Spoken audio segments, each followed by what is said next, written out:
The second generation Mazda CX-5 takes all the things we liked about the original version and finesses them into a smarter, more accomplished, and ultimately more appealing package. This model's slightly more spacious and sophisticated than other, cheaper rivals in the mid-sized 5-seat SUV segment, but its trump card remains an involving driving experience that's anything but SUV-like.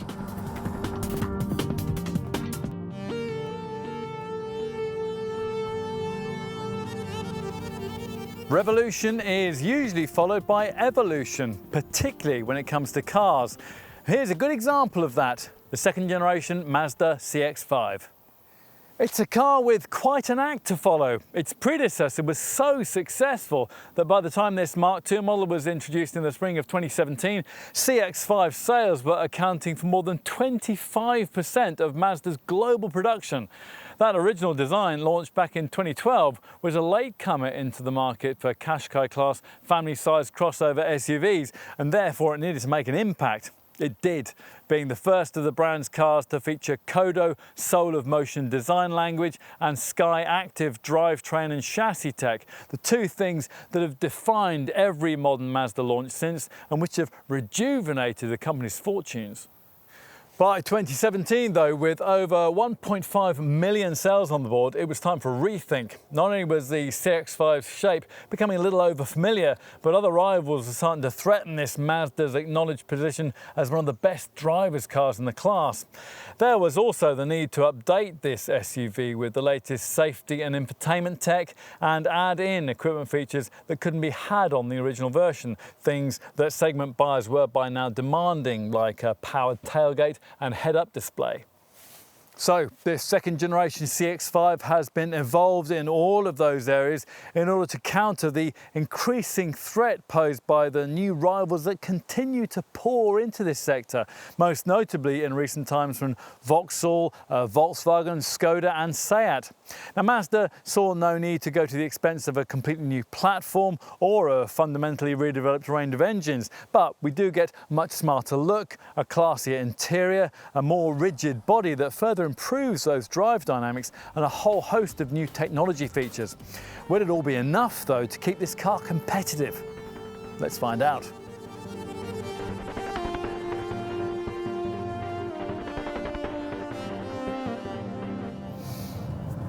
Mazda has a long tradition of doing things its own way. From lightweight sports cars to rotary engines, it's not afraid to be different. But just how different can you be with a mid-sized family SUV? A class of car that's actually become quite formulaic, especially when it comes to driving dynamics. Well, in this regard, a lot of brands competing in this segment simply haven't tried very hard, and you can see why. Adding weight and height to a family hatchback platform is, after all, usually a surefire recipe for poorer handling. What can you do other than dull everything down, emphasise comfortable refinement and expect buyers to be satisfied? Well, that's the perspective of most of the volume brands anyway, but it isn't Mazda's. Back in 2012, the Japanese brand introduced what it called Sky Active technology, a program aimed at increasing the efficiency of every element of vehicle design, primarily through lightweight. Sky Active, we were told, would not only make future Mazda models cheaper to run, but it will also make them more responsive and more involving to drive. Now, with that in mind, you might have expected such an initiative to have been launched with a sports car, perhaps the Hiroshima maker's classic MX-5 Roadster. Instead, the approach debuted with what was, in company terms, a much more significant model, the original version of this CX-5 SUV. This, most people expected, would be just another Japanese family crossover. As it turned out, though, it really was something quite different, a contender that was considerably less weighty than some of its rivals, and one that quickly established itself as arguably the best car in the segment to drive. It was a product of lightweight Sky Active thinking and Mazda's celebrated Jimba Itai car and driver as one philosophy. You wouldn't expect this second generation CX-5 model to deviate much from such a successful approach, nor has it. This time around, as before, Mazda talks of this SUV carrying over some of the DNA of that MX-5 sports car. And there is certainly something of that in the sharp steering and the snickety slick shifting 6-speed manual gearbox. Much else is carried over from before too, few changes having been made to either this crossover's basic platform or to its engine lineup, which does remain fairly limited with a single normally aspirated 2-litre petrol unit and a 2.2-litre turbo diesel that's available in a couple of states of tune. That's not to say that improvements haven't been made. Conscious that some rivals, notably Seat's Attica, have recently set fresh class standards in terms of drive dynamics, Mazda has moved to make this model an even more capable contender when the going gets twisty. This Mark II CX-5's so-called Sky-Active body is 15% more rigid than before, plus the car benefits from a piece of technology that this brand is very proud of, GVC, or G-Vectoring Control. Now this is essentially a more sophisticated take on the kind of torque vectoring system that some other rivals use to reduce wheel spin when you're powering through corners at speed. With GVC, clever electronics sense your steering and throttle positioning as you power into the corner and momentarily reduce the amount of torque being delivered to the front wheels as you turn in. Now that transfers weight to the front axle, which increases front tyre grip and then enables the front wheels to turn in more precisely. Does it work? Well, in a word, yes. In most family cars, and particularly in most family SUVs, there's a momentary delay between steering input and body response, something the improvements I've just described have sought to reduce.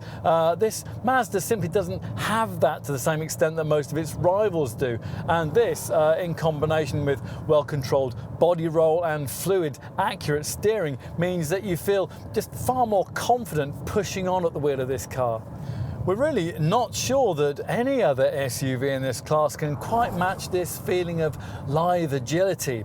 The two products that do get closest to it, Seat's likeable Attica feels like the cheaper, less luxurious car it is, and Ford's Kuga struggles with the prodigious weight of an old tech chassis that sees the volume diesel version weigh in at around 170 kilos heavier than its CX-5 counterpart.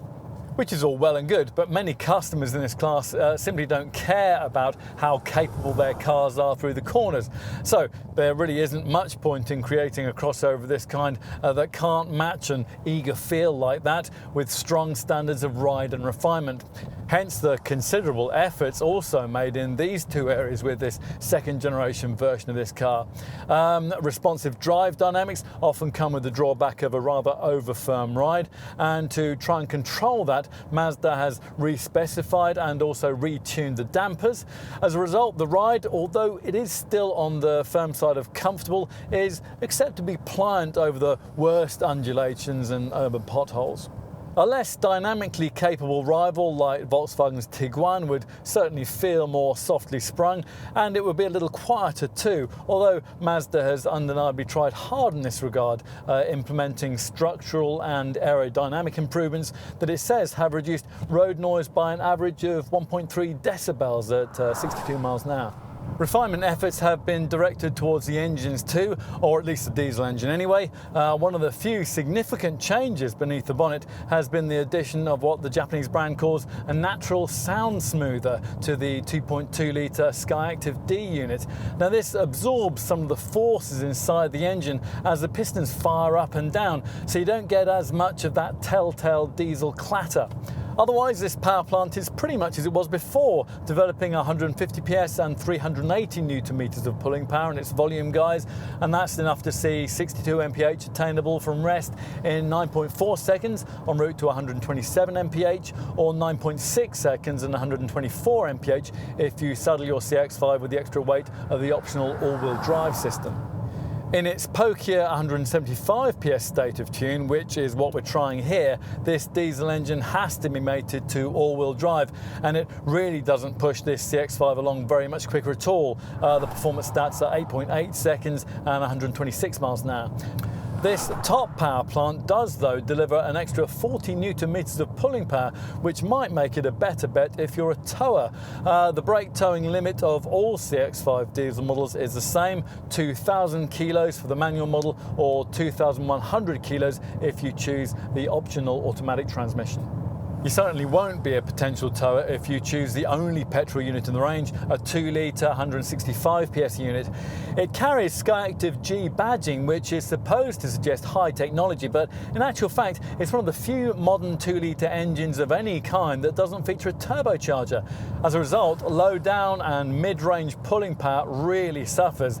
You get exactly half the level of torque that's on offer in this top diesel, which means the necessity to really rev the engine hard to keep up with the traffic flow. On top of that, there's no auto gearbox or all-wheel drive option with green pump fueled CX-5 motoring either. In short, it's very easy to see why most customers for this car end up choosing a diesel. Should their preference be for a 4x4 diesel variant, the kind of CX-5 that we're trying here?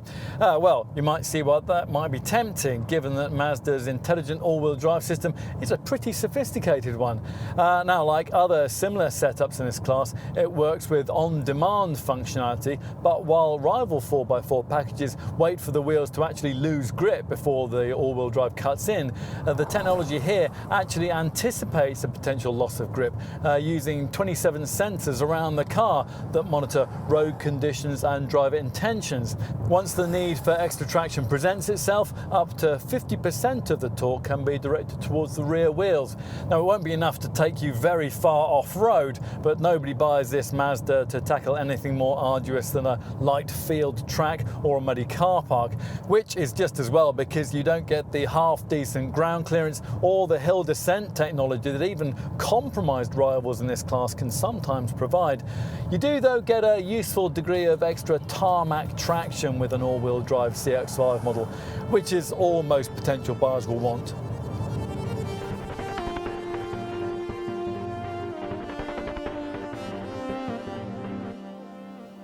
This second generation CX-5 is a lower, sleeker thing than its predecessor, further developing the so-called CODO, soul of motion design philosophy that defined the look of the previous model. This time around, apparently, the styling theme was refined toughness, but the overriding object here seems to have been to bring the looks of this car into line with the more purposeful shaping of its smaller SUV stablemate, the CX-3.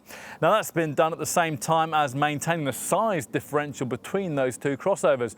This bigger model measures in at just over 4.5 meters long, and that's 10 millimeters lengthier than before. Time to get up close and personal, starting here at the front where the grille is more prominent than before thanks to a smarter three-sided pyramid design featuring mesh that curves gently inwards towards the central Mazda badge. Satin chromed lower framing flows up into these so-called signature wings that underscore these slimmer LED headlamps, and those are modelled on those used in the brand's MX-5 sports car. LED technology is also featured in the incorporated daytime running lights and in these beady lower fog lamp bezels, which are pushed right out to the corners of the car to emphasise the width of it. The result of all this is a double dose of attitude. Were this Mazda to appear in your rear view mirror, it'd certainly get your attention. Move around to the side and you get a better perspective for the major thing that's changed with this second generation model, a much lower stance thanks to a significant 35mm reduction in roof height. The central belt line's lower too, framing a side glazing area that looks larger than it actually is thanks to blacked out B and C pillars. That's complemented by rear privacy glass. The panel shaping's more interesting than before too, and it's characterised by this short, high-set rear C-pillar crease that flows from the tail lamp and this longer swage line that rises from the rear door handle and runs to the top of the front wing. A lower crease just above the black plastic-clad door sills gives the flanks some shape, separating wheel arches that are finished with more black plastic cladding, and they house alloy rims that are either 17 or 19 inches in size, depending on the trim level you've selected. We've got the gunmetal finished 19 inches here. As for the rear, well, the look and feel is very much as it was before. This cowled rooftop spoiler and these smeared back three-dimensional lights give a sporty look, while this black plastic trimmed lower section with its twin exhausts is supposed to underscore this Mazda's SUV credentials. A word too for this particular car's optional Soul Red metallic paint that's created using a 3-layer application, 2 of them reflective and translucent. Now apparently this represents a major advance in painting technology, shining with a brighter and deeper luster than before to complement the intricately shaped panel work. Underneath all of this, the platform that this second generation model sits on is basically the same as it was before, although Mazda says that more than 50% of the parts around it have either been changed or completely redesigned. Now, most importantly, the body shell that's bolted to this chassis is 15% stiffer this time around, and that is a major contributor to this Mark II model's further improved driving dynamics. Take a seat at the wheel and you're treated to a masterclass in how it's possible to completely change the look and feel of this part of the cabin without altering any of its essential dimensions or hard points. 2 things are primarily responsible for this, and the first change is predictable given the fact that interior quality was one of the original CX-5 model's biggest flaws. This time around it's a very different story, with an upmarket feel that's clearly been inspired by the German brands that Mazda wants to emulate. Now, the magazines point out that some Teutonic mid-sized SUV products, Volkswagen's Tiguan for instance, can still improve on what's on offer here, but those writers omit to mention that to get that kind of ambiance, you have to spend an absolute fortune on some of the plushest trim levels. In contrast, even the most affordable CX-5 models feel decently opulent, with most of the surfaces that you regularly interact with being soft to the touch and complemented by silver trimming and smart piano black inserts. If you are able to spend more though, plusher variants like this one feature stitched leather upholstery that's also extended onto the doors, onto the dash and onto the sides of the centre console. It looks particularly smart with this optional stone leather finish. The other key change relates to this, the Centre Dash MZD Connect colour touchscreen that drivers familiar with other recent Mazda models will be well used to, but which is new to the CX-5. With a previous generation design, the infotainment monitor was a pokily shaped thing and it was buried into the centre of the dash. This display gains new eye-line freestanding dash top positioning. It grows in size to 7 inches and it grows in capability too. Incorporated features not only include standard navigation and Bluetooth connectivity, but also Facebook and Twitter integration and AHA-powered internet radio streaming. Plus you get a DAB audio setup and Wi-Fi hotspot functionality that, amongst other things, enables you to use a local search system to find places of interest along your route. You can even set the system up to read out and respond to text messages.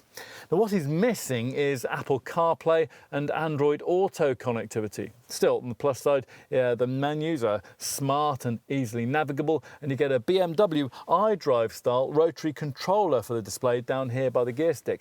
So you're not stuck with having to stab away at the touchscreen, smothering it with sticky fingerprints, as is the case with some rivals. Of course, there is more to the cabin changes than merely a bit of extra tinsel and some additional media tech. A host of little details also play their part in making this a much nicer place to be than it was before. The manual gear lever is positioned 40mm higher, so that falls to hand more easily. The redesigned front seats come complete with variable lumbar adjustment. They offer much better core body support and they reduce fatigue on longer trips. And a change of background lighting from orange to white adds a touch more class. There's also this smarter steering wheel with a sporty look that really goes with the whole MX-5 vibe. Through it you view 3 deeply shrouded circular instrument segments. The right hand one contains a trip computer screen. Now on this plusher model you also get a range of satisfyingly sophisticated design touches, like this clear and informative head-up active driving display and the way that the upgraded Bose audio system's tweeters are neatly incorporated into the A-pillars. Talking of the A-pillars, their thinner construction this time around helps front-road visibility, and that's something you particularly notice when you're approaching junctions and roundabouts. Your view sideways and backwards is similarly unimpeded thanks to this large side window area and a decently sized rear screen. As for cabin storage, well, that has also been readdressed, and as a result, the glove box, the door bins and the console box between the seats are all usefully bigger. The glove box is now flock-lined and it's large enough to accommodate a 10-inch tablet, while the console box is fitted out with a 12-volt aux-in and SD card points, plus twin USB ports. Another 12-volt point is situated in this storage tray just in front of the gear lever. Further back between the seats, there's this double cup holder moulded into the console, and you get an overhead compartment for your sunglasses too. Time to take a seat in the rear, which is the point where, if you have a family, you might notice that not all mid-sized SUVs are the same. Some of them have the potential now for 7 seats, of course, but potentially pricier models with that kind of capability, not our focus here. What we will take a moment to point out, though, is that this Mazda is significantly longer than any other contender in the 5-seat mid-sized crossover class. Its 4.55 metre length is far closer to that of a conventional compact SUV like Honda's CR-V or Toyota's RAV4 than it is to more crossover-like hatchback with a backpack style contenders like Nissan's Qashai and Seat Satika. Those last two models are both around 180mm shorter in terms of overall length. Now, you won't really appreciate the difference that makes when you're in the front, but it is more evident here in the back. Yes, you might rightly observe that a CR-V or a RAV4 would give you slightly more room all round, but otherwise, by class standards, it really is hard to complain.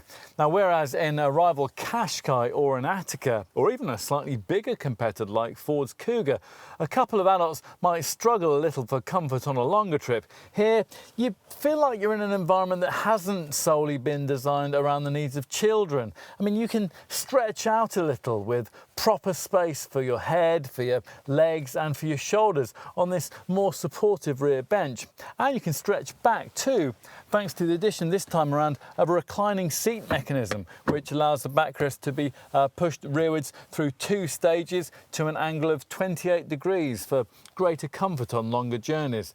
Now, unfortunately, this hasn't been accompanied by the kind of rear seat sliding system that you could have in a rival Volkswagen Tiguan. As usual in this class of car, it's asking too much to have a rear compartment wide enough to comfortably seat 3 adults, but when there are just 2 of you, it's possible to use this neat centre armrest, which incorporates not only the usual twin cup holders, but also twin USB points and a storage tray with a useful pen slot. Rear-seated folk also get their own twin air vents, plus there are the usual ISOFIX child seat fastening points on the 2 outer seats.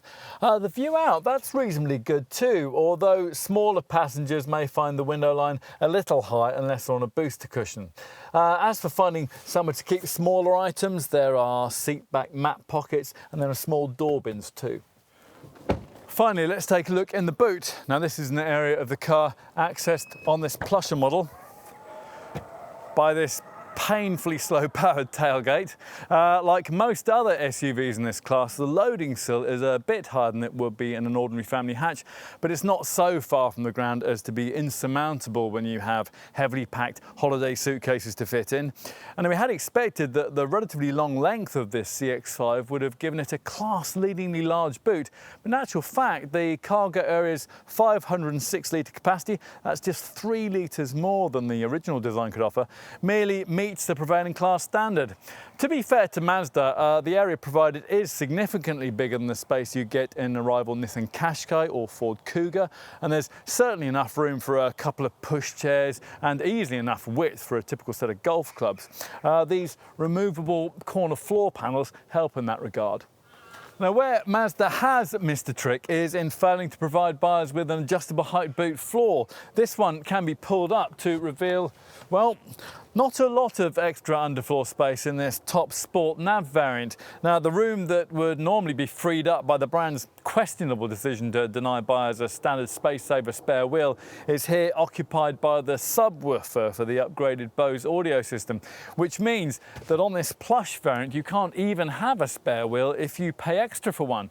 Now, given that being stuck with a tyre repair kit is never a happy state of affairs in any sort of SUV, we'd recommend that Mazda consider offering buyers the option of run-flat tyres.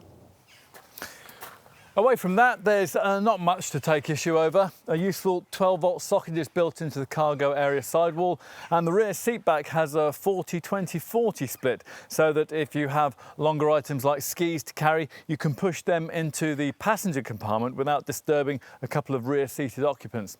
If you do want to push the backrest fully forward, there are sidewall-mounted levers for that purpose. If you tug on those, as much as 1,620 litres of reasonably flat carriage capacity can be freed up.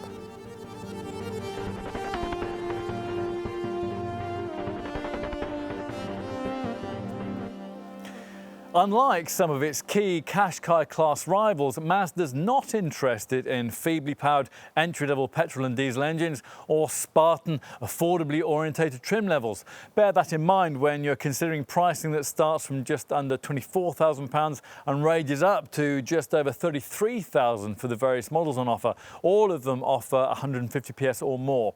The brand gives you just two main well-equipped trim levels, SEL Nav and Plusher Sport Nav, both of which are available if you go for the entry-level option in the range, the Sky Active G 165 PS 2-litre petrol power plant that only comes with two-wheel drive and a manual gearbox. Most customers, though, will find the £2,000 premium to get themselves the alternative 2.2-litre Sky Active D diesel, which requires a budget approaching £26,000 or more. The popular option here is the 150 PS unit, which can be ordered in either two-wheel drive or all-wheel drive forms, with automatic transmission, a £1,500 option in each case if you want it. Now, with this engine, there's a £2,000 premium to pay if you want to progress from two-wheel drive to all-wheel drive. So do make sure you actually need that extra traction. At the top of the range, there's a more potent 175 PS version of that diesel that we're trying here, and that's only offered paired with all-wheel drive and only available with top Sport Nav trim, which accounts for asking prices which from launch began at around £31,500. At this level in the lineup, the option price for automatic transmission rises to £1,800. Enough on the range. What about rivals in the 5-seat Qashai class sector of the SUV market? Well, in considering these, you have to remember that virtually all the models that come to mind have price lists that begin with lower powered 1.2, 1.5 or 1.6 litre variants, which don't really directly compare to what's on offer in this CX-5 lineup. For relevant comparisons then, you'll have to limit your opposition search to crossovers in this class in their pokier guises. To do that, and this Mazda can look very good value. In fact, a number of obvious competitors will be significantly pricier than this CX-5. More feebly powered Nissan Qashai 1.6 DCI 130, for example, costs over £1,000 more, while the least expensive 2-litre Blue HDI diesel version of Peugeot's 3008 is around £3,500 more. Less surprising as a user, you'll need £2,000 to £3,000 more for comparable versions of premium badged models in this class like BMW's X1, Audi's Q3 and Mercedes GLA. So what is comparably priced then? Well, you're going to need the same kind of budget that Mazda's asking here if you want an equivalent 2-litre diesel version of a rival like Ford's Kuga, Volkswagen's Tiguan, Hyundai's Tucson, Honda's CR-V and Mini's Countryman, also Toyota's RAV4. And don't expect to save much in choosing competitors like, say, Subaru's XV or Mitsubishi's Eclipse Cross, or indeed a 2-litre diesel version of Vauxhall's Grandland X or Skoda's Karoq. As for other popular segment alternatives, well, you might save £1,000 or so if you choose a comparable Renault Kadjar 1.6 litre DCI 130, Kia Sportage 2 litre CRDI, or a 2 litre TDI Seat Attica. Otherwise, there's only the really cheap MG GS, but there you really get what you don't pay for. Of course, with all these comments, we've assumed that you really do want a car in this class with more than 150 PS, and you really do want a spacious family hatchback-based crossover SUV rather than a smaller super mini-based, more compact one. Now, if neither of those things are true, then there are obviously lots of cheaper choices you could make. As we've already said, most of the SUVs we've already mentioned are available with the kind of smaller, less expensive engines that you can't have in this Mazda. So if you look at saving a few thousand and get yourself one of the bigger super mini based crossover models, you'll also be primarily limited to less powerful units of that sort. So we're thinking here of contenders like Honda's HR-V, Jeep's Renegade or Suzuki's SX-4 S-Cross. Mazda, though, says quite rightly that crossovers of that sort are more directly targeted by its smaller CX-3 model. If, having considered all of that, you conclude that it is a CX-5 that you really want, then you're going to feel quite vindicated in your choice when you come to study the standard specification tally, because it is pretty comprehensive. Even base SEL nav trim comes with 17-inch alloy wheels, LED headlights that include LED daytime running lamps and fog lights, auto headlamps and wipers, and heated power folding mirrors, plus rear privacy glass, front and rear parking sensors, and the brand's sophisticated GVC, G-vectoring control system for extra traction through the turns. Inside, the primary feature is a standard 7-inch Centre Dash MZD Connect colour touchscreen, and that incorporates satellite navigation, integrated Bluetooth, 6-speaker DAB audio system, and app integration for internet radio, Facebook and Twitter. Plus, you get the usual USB and iPod ports. Other interior features include dual-zone climate control, leather for the gear knob and the multifunction steering wheel, an auto-dimming rear-view mirror, and a 40-20-40 split backrest for the reclinable rear seats. If you want more, then you'll want the plusher Sport nav trim level that we have here. That adds to that tallow with 19-inch gunmetal alloy wheels, keyless entry and a powered tailgate. Inside, in a Sport nav variant, you'll find full leather upholstery, heat for the steering wheel and the electrically powered front seats, a head-up display, a 10-speaker premium Bose sound system, a reversing camera and a wiper de-icer system to help clear the windscreen faster in cold weather. The 175 PS diesel model gets a powered sunroof too. So, on to options. If you don't want your CX-5 to be finished in Arctic white, you'll have to stump up for one of the extra cost paint shades, which come with either metallic, mica or pearlescent finishes, the nicest of which, in our opinion, is this car's Soul Red Crystal hue. Go for a Sport Nav variant and you'll be offered the opportunity to pay extra for adaptive Mazda radar cruise control that will automatically vary your speed for you on the highway. You might also like to upgrade the sat nav with a premium connected services package that brings live traffic updates, weather information and where to find the lowest cost fuel. Plus, it really lifts the cabin if you can change the standard Sport Nav black leather upholstery for the lighter stone leather trim that we've been trying here.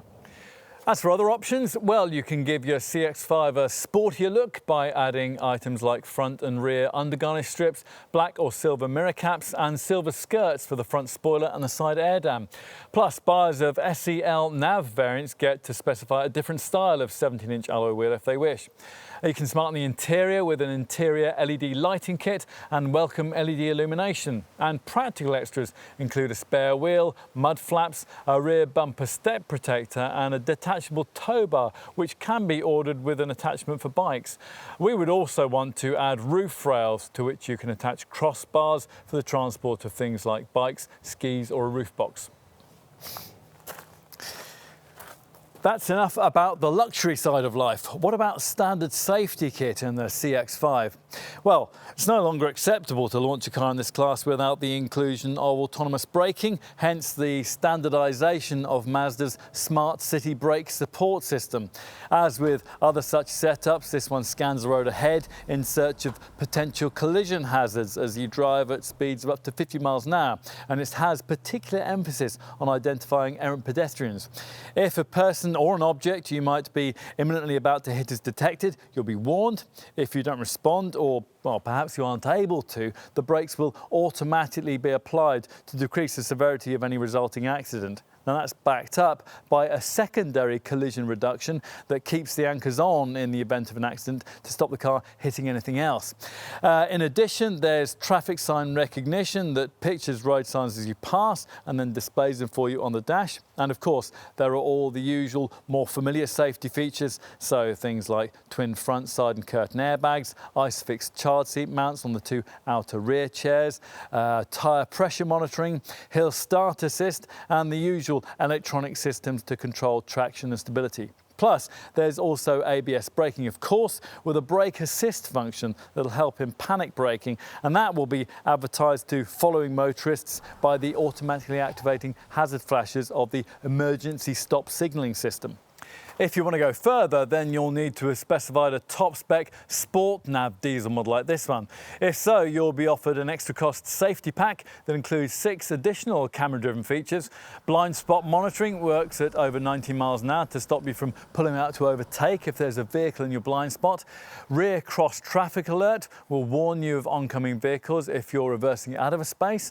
Adaptive LED headlights automatically dip themselves for you at night in the face of oncoming traffic.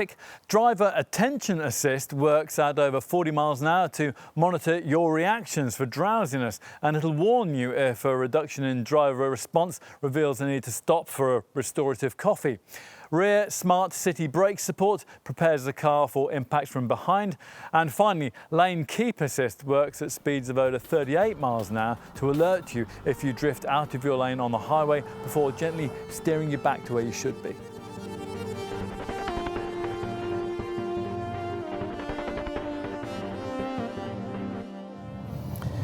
Here is something unusual, a new generation model that actually delivers fuel and CO2 returns inferior to its predecessor.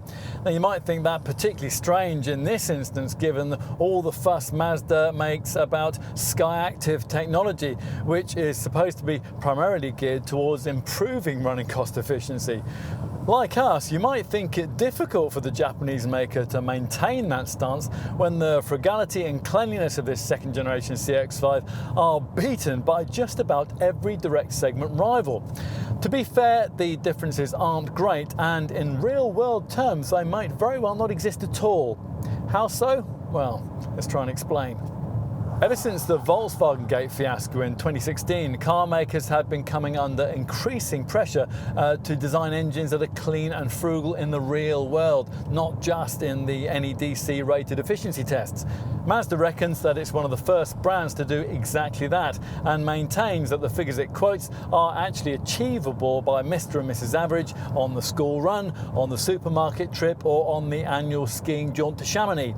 Our subjective experience with this car seems to bear this out. Over 50 mpg in this diesel variant seems readily achievable in touring use. Even bearing all this in mind though, it is still a little disconcerting to find that the volume 2.2 litre diesel powered 150 PS Skyactiv D model that back in 2012 we were told by Mazda would manage 61.4 mpg on the combined cycle and 119 grams per kilometre of CO2 can in second generation form apparently deliver only 56.5 mpg and 132 grams per kilometre. The brand says that the modest increase in weight necessary to deliver this second generation model's refinement improvements are another contributory factor in this discrepancy.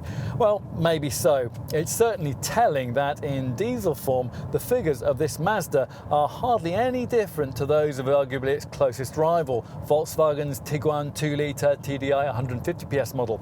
At the time of the launch of this second generation CX-5, the Wolfsburg brand was one of the only other makers who had realigned their model efficiency stats to real-world levels. Still, we can of course only quote you what the manufacturers quote us, and on that basis, comparably powered rivals apparently do significantly better. Now, if you do accept Mazda's arguments and stick with this CX-5, you will at least be spared significant efficiency penalties for equipping your car with either all-wheel drive or with automatic transmission, or potentially both things. Think in terms of an 8 to 10% deterioration in your fuel and CO2 figures in either case, and you won't be too far wrong. Diesel buyers who do trade up to the pokier 175 PS variant that we're trying here won't be particularly heavily penalised either. Expect 54.3 mpg on the combined cycle and 142 grams per kilometre of CO2 from a manual 175 PS model like this one, which is pretty much identical to the figures you get from the all-wheel drive version of the lesser 150 PS derivative. What we might be tempted to steer you away from doing is plumping for the 2-litre 165 PS petrol version. Here again, the figures aren't anything to write home about. 47.1 mpg on the combined cycle and 149 grams per kilometre. The difference in this case, though, is that we're not sure that those stats really would be achievable in real-world conditions. The normally aspirated nature of this Skyactiv G engine leaves you often having to thrash it around to keep up with the flow of traffic, and that really does take its toll on economy. To be fair though, the same could be said of the equally unsophisticated 1.6 litre GDI petrol power plant you'll find fitted to a rival Kia Sportage or Hyundai Tucson, and plenty of people buy those. Mazda's iStop technology is included as part of every CX-5 Skyactiv package, and that's there to switch the engine off when the car's stopped in traffic. A fuel economy monitor segment of the MZD Connect infotainment screen allows you to monitor the iStop system's operation and see how much it's positively affecting your driving range. And the same screen will also tell you how long you've spent idling while stationary during your current journey, although we're not really sure why you'd ever want to know that. More useful are the graphical fuel economy readouts that cover both the trip you're on and your historical efforts when it comes to frugality. Bodywork that is 6% sleeker this time around obviously helps here, and that's aided on the petrol model by an active air shutter in the front grille. If you have a 4x4 variant like this one, then you'll also appreciate the way that the intelligent all-wheel drive system keeps you front driven for the maximum amount of time possible. On to the other things you'll need to consider when it comes to running cost returns. Your CX-5 will require a service every 12 months or every 12,500 miles, depending which comes around sooner. You'll be offered an option of a fixed price maintenance plan, which covers all scheduled servicing with parts and labour for 3 years or 37,500 miles. Owners can keep up to date with their car's maintenance schedule via the instrument binnacle trip computer screen and the applications section of the MZD Connect Centre Dash monitor. To help you keep track of what work's been carried out, you can access a digital service record online, and you can use a useful My Mazda app to receive reminders about servicing, to book your car in at your local dealership, and to access a digitally stored record of your model service history. What else? Residual values. Well, this Mazda does well here. Independent experts reckoning that a CX-5 will return between 42 and 46% of its original purchase price after the usual 3-year, 60,000 mile operating period. The variance depends on the derivative you choose. That puts this SUV on a par with strong performing rivals like Volkswagen's Tiguan and even Audi's Q3. As a result, leasing costs for this CX-5 are competitive, even when they're compared to some crossovers in this segment that feature a lower sticker price. Now, we should also mention the warranty. That's the usual unremarkable 3-year, 60,000 mile package. If you want to extend that, you can do so via optional Essential, Elite and Complete plans. Included in the standard package is a 3-year paintwork warranty and 12 years of anti-perforation cover. In addition, there's a Mazda accident aftercare scheme, which sees the company liaise with your insurer after an accident, making sure you have access to a courtesy car if you need one, and ensuring that all the repairs are carried out to full Mazda standards. Finally, let's tell you about insurance. If you opt for the 2-litre petrol model, you'll pay a premium based on a Group 17E or 18E rating. That depends on the trim level you prefer. For the 150 PS 2.2-litre turbo diesel variant, you're looking at Group 19E for 2-wheel drive or all-wheel drive SEL nav models, or Group 20E for the 2 all-wheel drive Sport Nav variants. This 175 PS Sport Nav all-wheel drive model is rated at Group 23E. Now, there's no grouping incentive to opt for the extra camera-based elements provided by the extra cost safety pack. It really is about time that the insurance industry started playing its part in incentivizing drivers to take features like that seriously.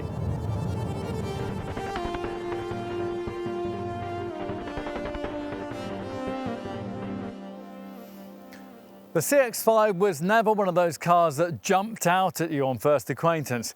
It still isn't, but as with many Mazdas, its modesty hides a surprisingly engaging product, one that's well packaged, nicely made and very smart to look at. Add in a high specification and competitive pricing and you have a strong proposition. Of course, these days, nothing less than that is necessary given the fierce competition in the Qashai class segment.